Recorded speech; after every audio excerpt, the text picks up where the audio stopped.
Et parlons de ces vernissages musicaux, Munkin Jazz, le 10e album studio de Michel Nzaoudi Bantounani, un album qui marque le retour de l'artiste à la source après 40 ans d'exil, une ballade avec un titre interpellateur, mais également rythmé par plusieurs styles de musique, juste un voyage. 16 titres teintés du groove, du jazz, de la rumba et du fado portugais qui s'entremêlent.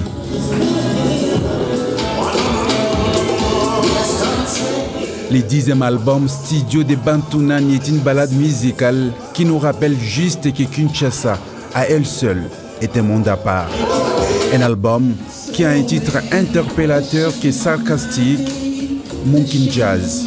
Munkin Jazz, c'est l'impression que j'ai eue quand je suis arrivé à Kinshasa, donc de venir sur une planète continent, une planète à part entière, la Lune, avec cette poussière de Kinshasa, et le jazz, cette musique jazz qu'on entend partout à Kinshasa, qui n'est pas forcément du jazz, mais du moins, je retrouve un peu la ferveur qu'il y avait dans les années 30 lorsque le jazz est né.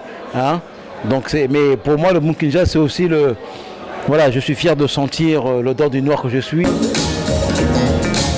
Au-delà de la danse, du voyage, rythmé des souvenirs et de la nostalgie, Michel Nzao s'interroge tout en nous interpellant à travers ses compositions. Je fais la musique pour que les gens fassent un voyage avec moi, un voyage dans ma pensée et un voyage dans les textes. Et donc je m'efforce que quand quelqu'un comme toi qui a mon CD se dise « Tiens, ça me fait du bien d'entendre ça ».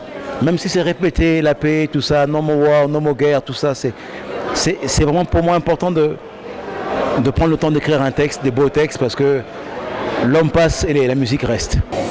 Un vernissage musical qui donne l'idée exacte de cet album, les premiers de l'artiste, écrit entièrement à Kinshasa, après 40 ans d'exil.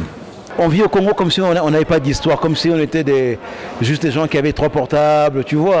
Hein. On est un peuple d'histoire, on est un peuple qui a une conscience. Et moi-même habillé comme ça en afropolitain, je suis un enfant bantou.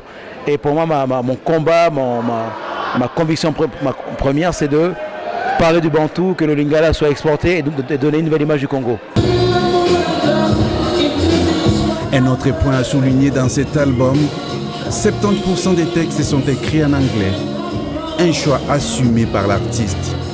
Mais si les pays francophones et la France en l'occurrence reconnaissaient le Congo, ce statut de premier pays francophone, avec plus d'estime, ça serait bien. Mais aujourd'hui, il faut que le Congo se dise, on est un pays continent, on a beaucoup de langues et l'anglais n'est pas une langue à exclure.